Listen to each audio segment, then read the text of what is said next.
আসসালামু আলাইকুম। আজকে দেখাবো দেশি মুরগির পাক।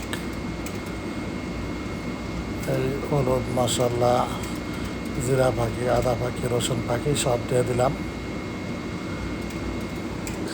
সেদিন বলছিলাম না একটি ভিডিওতে আমি দেশি মুরগি নিয়েছিলাম আজিজিয়ার থেকে পালার জন্য, শখ করার জন্য, কিন্তু আসলে ভালো হয় নাই।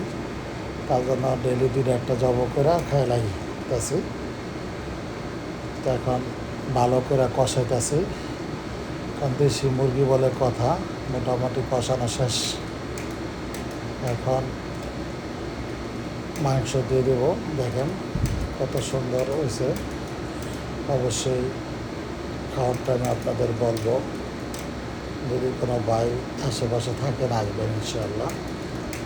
দেশি মুরগি দেখছেন, দেশি মুরগিটা আসলে দেখতে অনেক সুন্দর, ঠিক আছে, খাইতে অনেক সুন্দর, অনেক মজা, সুস্বাদু। রান্নাটা কেমন হয়েছে সবাই বলবেন, কমেন্টেও জানাইবেন। দেখেন কষাইতেছি, মুরগিটা সুন্দর করে কষাইতেছি। অবশ্য মুরগিটা কিনছিলাম পালার জন্য অবশ্য, কিন্তু আসলে বাঁচে না এখানে মুরগি। অনেকটি মুরগি কিনছিলাম, এক ভিডিওতে দেখাইছিলাম অবশ্য, কিন্তু মুরগি বাঁচে না।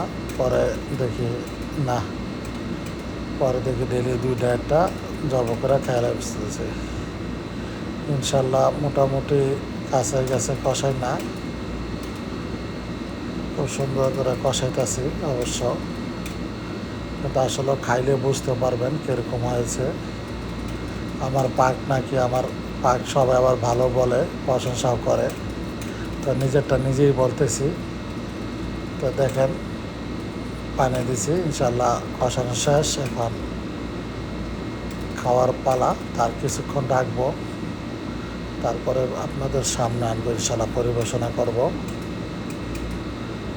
দেখেন খুবই সুন্দর হয়েছে। কেউ জানে যে বোধা পানি না আসা পরে, ঠিক আছে।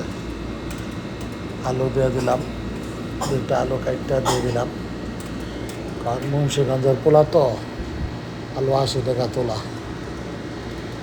দেখেন ভাত নিয়ে বসে পড়েছি আমরা দুইজন, বুড়া বুড়ি দুজন। এখন আমরা খাবো। আপনারা